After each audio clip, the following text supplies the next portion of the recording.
When we look at an image, whether that's a photograph, a painting, a newspaper clipping, or a still frame from a movie, we tend to engage with them in fundamentally simple ways. We process them as stimuli that elicit certain emotional responses, commonly taking the image at face value as something neutral, but it is rare that we think about the image for much longer than a few seconds. However, what if we closely inspect the images we confront daily? What insights will we obtain from such an examination of the images we are bombarded with? Take for instance this image. At face value, it is a photo depicting Soviet troops taking over the Reichstag, effectively ending the era of Nazi Germany.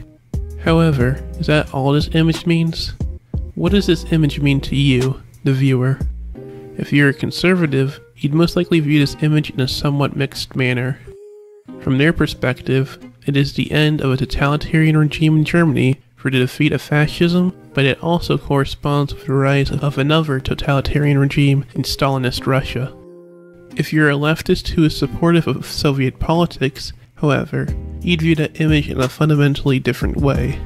The image is not one that is bittersweet, but one of triumph, where the evil of fascism was crushed and a more egalitarian politics emerged through the rise of the Soviet system. In this, we can see one of the most crucial aspects of the theory promoted by scholar Stuart Hall. The image is not isolated from the viewer.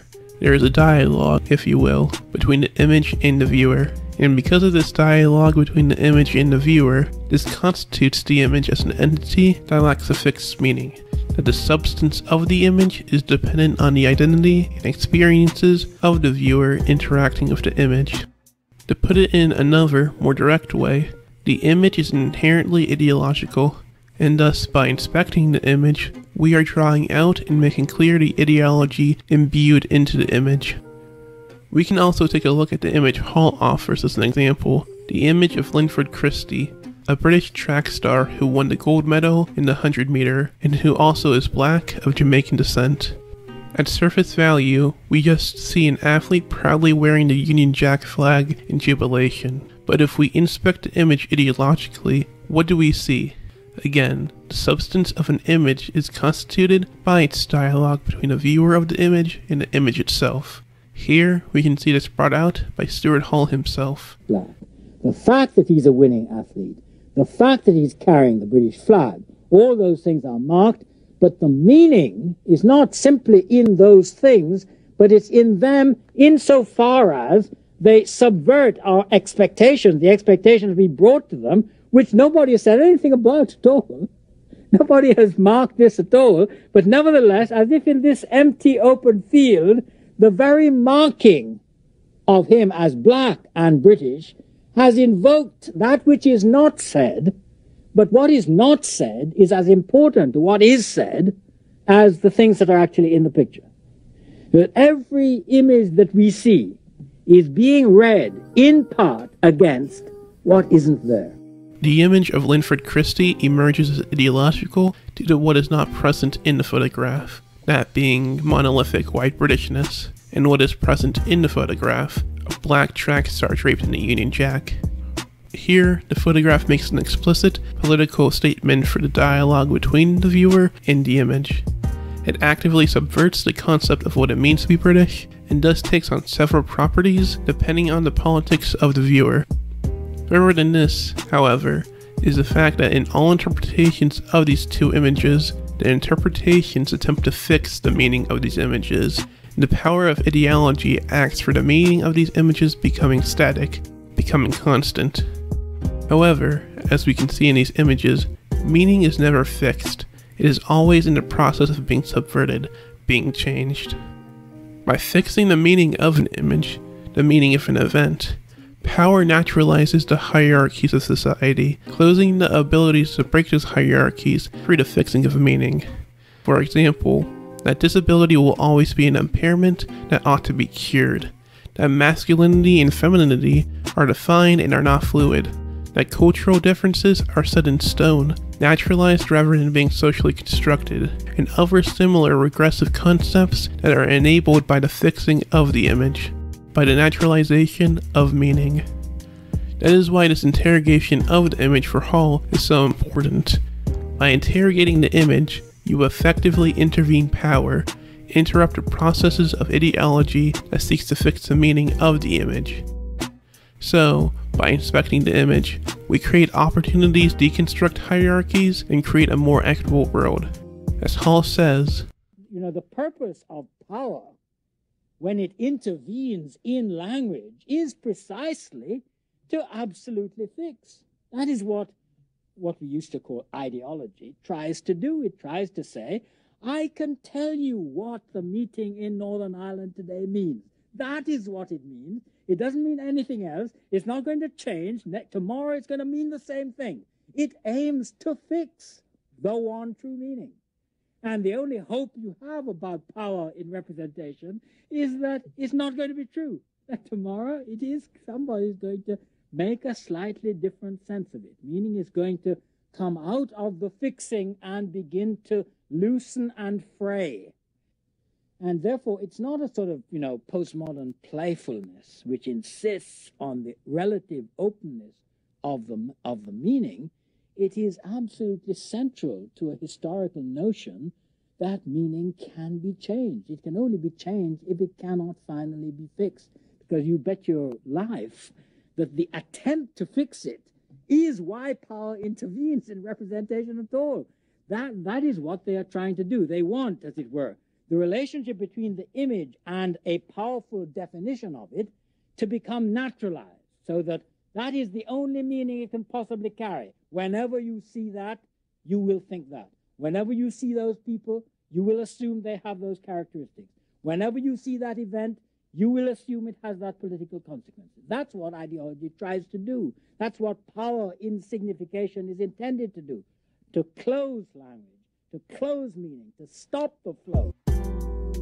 This dialogue between viewer and image can be understood more, however. While Stuart Hall develops a schematic in his theory, we can develop our understanding of the image through his concept of encoding and decoding. To put it simply, encoding is the production of the image, and the ideology and the thought processes that go into the production of the image itself. We can think about encoding for advertisements. Commercials are overtly ideological in the way they code and package their messages. Think about how commercials tend to utilize cultural concepts of masculinity and patriarchy to induce consumers towards buying their products. In this, the producer of the commercial, or the encoder, comprehends the world as culturally constructed for the audience it is attempting to target, and creates coded meanings that will lead to the audience of the message interpreting it in a certain manner. Decoding is then the process that is taken by the viewer of the image, that interprets and understands the ideology of the image. Through the usage of cultural symbols in the image, the audience will decipher the image in accordance with their own understanding of culture and the world around them, leading to a decoding of the image and the possible reproduction of the image once the individual takes action after viewing the discourse of the image. Here we should view the image as conveying a certain worldview, a certain stance on culture and the world individuals occupy, and thus the individual who decodes the image in a positive way will incorporate their image into their own personal discourse on the world. We can see this in the real-world mention of commercials, where people in everyday conversations will reference a commercial, thus reproducing the ideology of the commercial for social interaction. From here, Hall posits that in this moment of encoding, the viewer can take three positions: that of the dominant position, the negotiated position, and the oppositional position. The dominant position is where the viewer decodes the message of the image in the way the producer intended. Hall gives an example of the news broadcast surrounding the struggle in Northern Ireland, where the politics that were imbued into the news surrounding Northern Ireland were created by political elites. Thus, if a viewer decodes a newscast in the way the elites intend, then they will take on the dominant position, or the viewpoint desired by the elite class of society.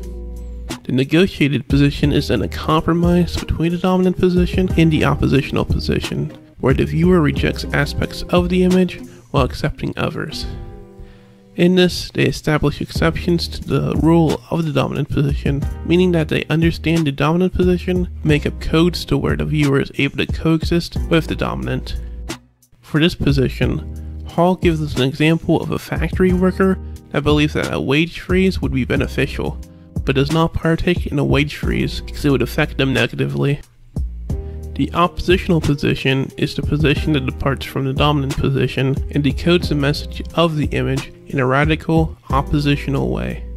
In the oppositional position, the viewer rejects the dominant position and alters the message of the image to fit within an alternative, radical framework of the image.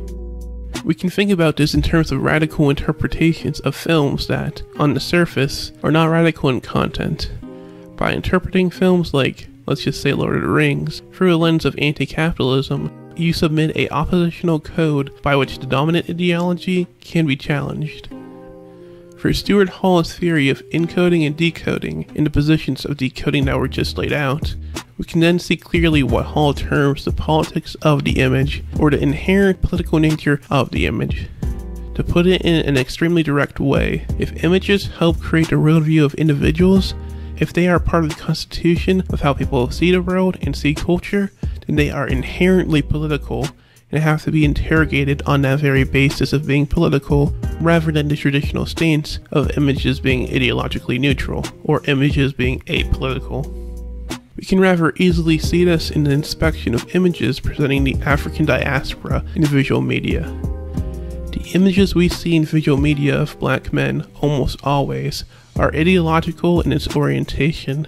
They are either presented as intimidating, as violent, as being involved with drugs or other forms of crime, and the inclination by the media towards these types of images when representing black men constitutes a worldview of how individuals who are in the cultural majority view black men. Same thing with any other minority that receives representation in media. Presentation of minorities in visual media, in images, play an active role in determining the cultural interactions between the majority and the minority being represented, and thus constitute the political inclinations of a populace. So, when you have working class individuals talking about police brutality and excusing that sort of power with, "Oh, what was a 13-year-old boy doing out at night?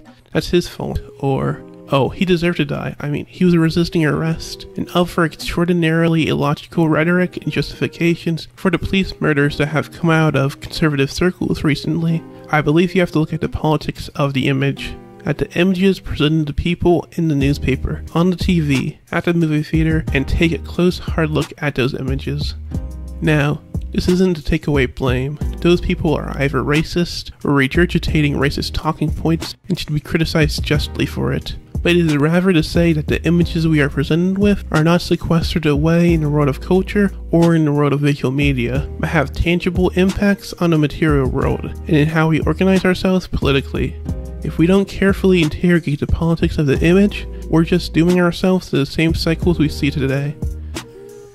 This closes out Stuart Hall's theory and brings us to the core of this video, the politics of the image in relation to disability narratives, and how the images of disability create the political paradigms of disability we see today.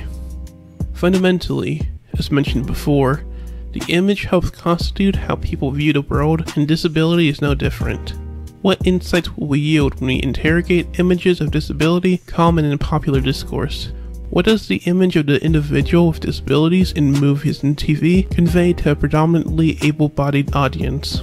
What is the ideology of disability narratives, and how does the concepts imbued into disability narratives carry over into real-world political movements and agendas? In taking these questions on, we can perhaps start with the popular Disney Kids TV show that ran during the mid-2010s, Girl Meets World. Girl Meets World is a show that already has been criticized for questionable content from an ideological perspective, but its ideology surrounding disability is one that has received less scrutiny. However, with the character of Farkle Minkus, the show presents images of disability to children that provides an ideological worldview that may be less than satisfactory. Farkle is a character that is molded by the classic boy genius trope, being characterized by a very high intellect and unique knowledge of obscure historical events, often coming across as a teacher's pet because of this. Farkle also comes out as autistic in the episode Girl Meets Farkle, where Farkle gives himself a self-diagnosis of Asperger's syndrome. However, beyond this, what is most interesting is how the other characters respond to this self-diagnosis. They want to see if I have autism. You don't. Let's go tell them you don't. I might have a type of autism called Asperger's syndrome. You don't. The instant reaction to the possibility of Farkle being autistic is to instantly deny and disassociate Farkle from his autism, as autism is something that can only be conceived of as a negative, and to view Farkle in a positive light, they have to separate Farkle the person from his autism. This provides obvious issues in approaching autism, as autism is an integral part of an individual's identity and pervades processes of how an individual sees and interacts with the world. By presenting autism as something negative, as something one must disassociate from, it creates an environment by which the autistic individual is alienated by the attitudes surrounding their autism. Additionally, sprinkled throughout the episode is lectures by their history teacher, Mr. Matthews, where he talks about labels and how people should relate to them. All these things that you guys have been told you are this week, that's only a piece of what makes you an individual. This IQ test produces a number that puts you in a category, a label. Don't live under a label. It just gets in the way of who you are. While this comes across as fairly innocent, well-to-do advice, in the context of Farkle's possible autism, it strikes me as an idea that's fairly harmful. Yes, be yourself. I'm not advocating against that, but by distancing yourself from labels and from minority groupings, such as the autism and neurodiverse community, you are participating in an act of stripping away a lot of the power you hold in terms of engaging with hegemony. Autistic people, on average, are not living a great quality of life. Mass unemployment, high rates of suicide, social isolation, low rates of college attendance, and graduation. So by saying, oh, I'm not autistic, I'm just me, you're turning away from perhaps the only avenue of changing the quality of life for yourself and for people like you: political organizing. Beyond that, it also reaffirms the disassociation from autism, that denying your autism for the justification of not living according to a label is preferable. By saying, I'm not autistic, I'm just me, you are disassociating from your autism for the separation of autism from your selfhood. So, okay, a kids' TV show happened to have a not-so-great narrative surrounding autism, but one show isn't representative of an entire media landscape, is it? By what means can we say that such representation is consistent through media by just highlighting one show within one genre? The response to these questions lead us to the teen drama, One Tree Hill, and how it interacts with disability for an entirely different audience and demographic. One Tree Hill centers around a group of high school students in the North Carolina town of One Tree, with one of the students being Nathan Scott, a highly recruited basketball player. After a 4-year time skip in the show, it is revealed that Nathan had signed with the University of Maryland to play basketball and was projected to be a top 10 pick in the NBA draft, before getting involved in a bar fight and becoming paralyzed. However, what is interesting about the show is how it portrays the character of Nathan once he loses his ability to use his legs. The show consistently treats disability as a tragedy, as weakness, as something that one must compensate for in order to be a valuable member of society. This is seen from Nathan going from a well-adjusted, poised young adult to becoming a disheveled drunkard once he acquires his disability, insinuating that his disability is a tragedy that has turned him into an alcoholic. We can even see this through the music they play when the camera pans to Nathan's wheelchair, with sad, melancholic piano influencing the audience to see the wheelchair, and thus disability, as the catalyst for the destruction of who Nathan once was, and the creator of the ugly person Nathan is now. The show consistently pushes the idea that disability is a tragedy, and this constitutes individuals with disabilities as split subjects who are forced into trying to separate disability from themselves rather than integrating disability into their identity and into who they fundamentally are. If disability is a tragedy, then how does the person with disability come to terms with their identity in a way that doesn't constitute themselves as somebody who is unwanted, somebody who is undesirable? This is backed up by the fact that Nathan never really becomes himself again until after he regains his ability to walk and gets back into professional basketball. His redemption isn't by proving that society's attitudes on disability is wrong, but rather by just becoming able-bodied again, enabling those attitudes to remain unquestioned. Further than this, One Tree Hill seems to push the philosophy that disability is a result of mental weakness, that if someone with a physical disability just wanted to walk enough, they'd be able to walk. Throughout the season where Nathan gets paralyzed, they act like his paralysis is a mental block, trying to motivate him to walk to get something. Luke, damn it! Don't be a dick, alright? You want it? Walk over here and get it. Why don't I walk over there and kick your ass, huh? Oh, kicking. Kicking's good. Let's see it.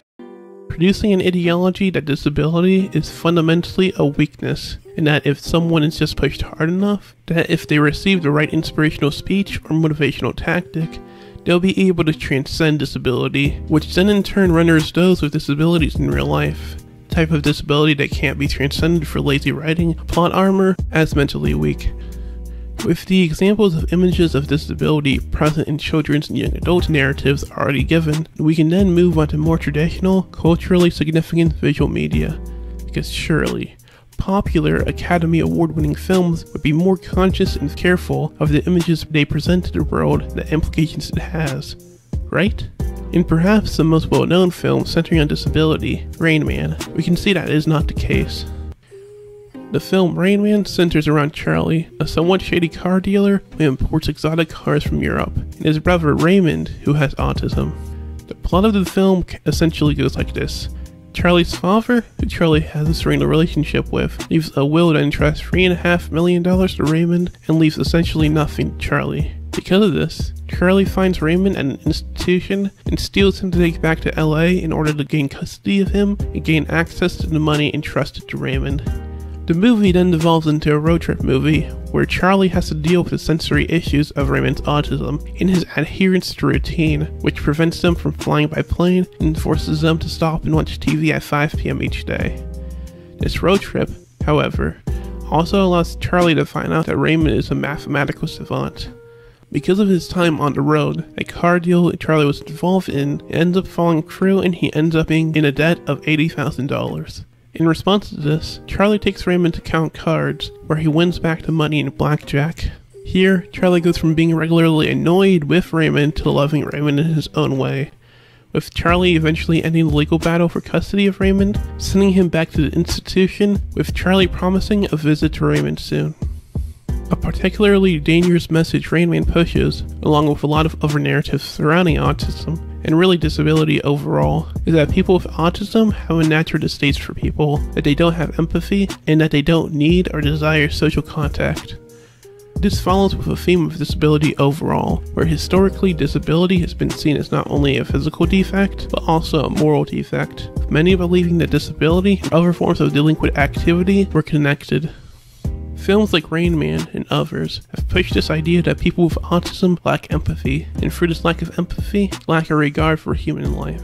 Despite the fact that this is patently false, it has been ingrained into the minds of regular people's minds as true for the device of a well-told plot or a heartfelt film, which produces the conceptualization of autism as sociopathic to be medically false, but socially true. This then, through the production of a social reality through the device of the film, creates a world where autistic people are held at arm's length out of fear. They are alienated because people believe that they hold no regard for human life because of their lack of empathy. And this construction of a false social reality can only be considered as the true tragedy of disability narratives, rather than the fake tragedies they put on the screen, like Rain Man. We can see this construction of disability through the device of visual media take place in historical time. In early screenings of Rain Man, where director Barry Levinson had audiences write down the reactions, one audience member wrote down, "I was hoping a little guy would snap out of it."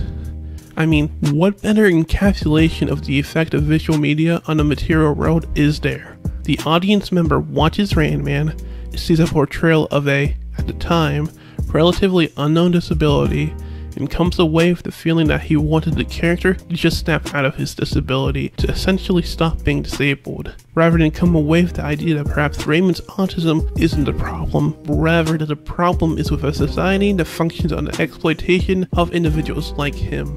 I mean, even the disability institution, which were places that are already being criticized and shut down at the time Rain Man was filmed, is presented in a thoroughly positive light, with Raymond being sent back to his institution with the intention of it being a happy ending. Rain Man constructs disability for the creation of a false reality, a reality where the institution is a happy place where you can send people with disabilities out of sight and out of mind, and they can be happy, rather than the reality of institutions that were being exposed if anyone dared to open an eye. Beyond that, however, is another theme that is consistent with disability narratives. The character with disabilities almost always exists not for themselves, but for the able-bodied protagonist. A large function of Raymond's character is to set up Charlie's development as a character. Again, that people with disabilities exist for individuals without disabilities, and that is their main function as people. Raymond's real function here is to be the means by which Charlie becomes a loving person. But what of Raymond when Charlie does become a loving person? Back to the institution you go. Raymond is never conceived of as having an inherent humanity to him, but only having a humanity in relation to the utility of the able-bodied individual. You can see this take place right in front of your eyes in the film once Charlie finds out that Ray can count cards, with Charlie exclaiming, "You are beautiful, man."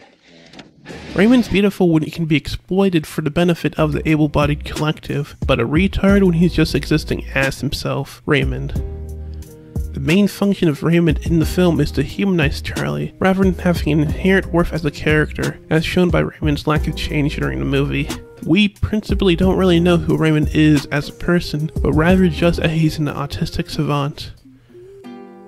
An important thing to remember is that people with disabilities not only watch these narratives of disability, but also watch visual media overall. They see the same narrative themes that appear on the screen, such as the concept of the American work ethic, individuality being something that's idealized, that in an American society, one must always be active or productive, and through this interaction with these narratives, they confront an incompatibility with these themes as they alienate the individual with disabilities.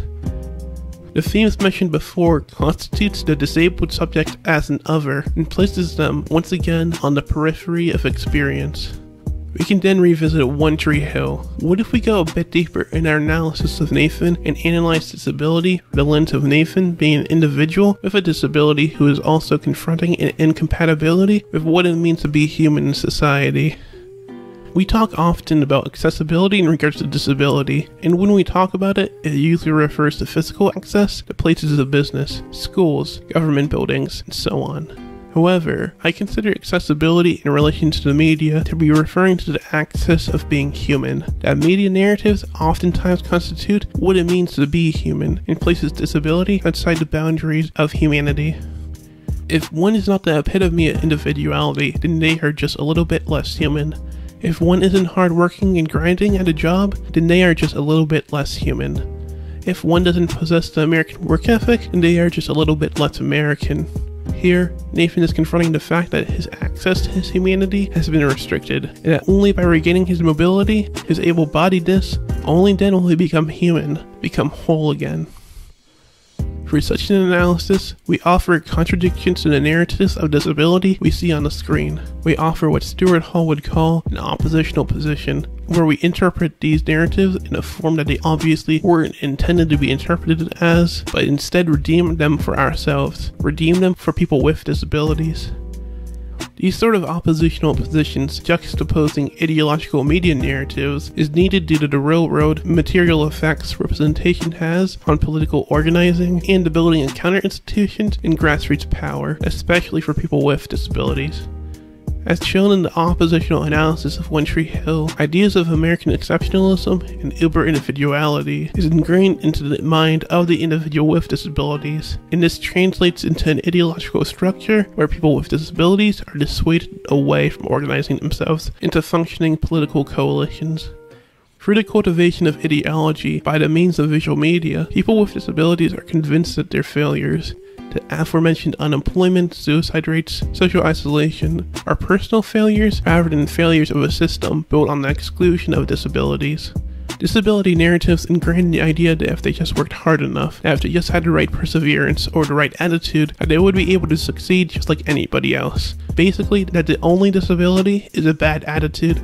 This is obviously bullshit. The pervasive subjugation of people with disabilities can only be explained and criticized through a systemic critique, and chalking it up to personal failure is ideology to the highest degree. But still, it's ideology that works. Through the example of disability narratives in visual media, we teach individuals with disabilities that if they merely just work hard enough, that American dream is right there for them as well. And this leads to an apathy in regards to political action.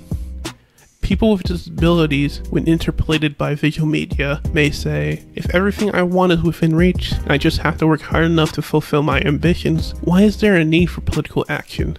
On the other hand, I'm going to work for my success, unlike the activists and the protesters.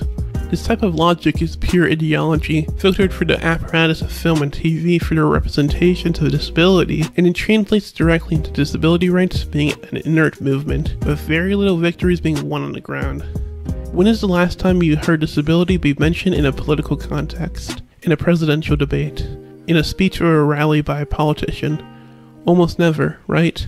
And have you ever heard of people with disabilities protesting or pushing direct action? Not since the 90s at least, right?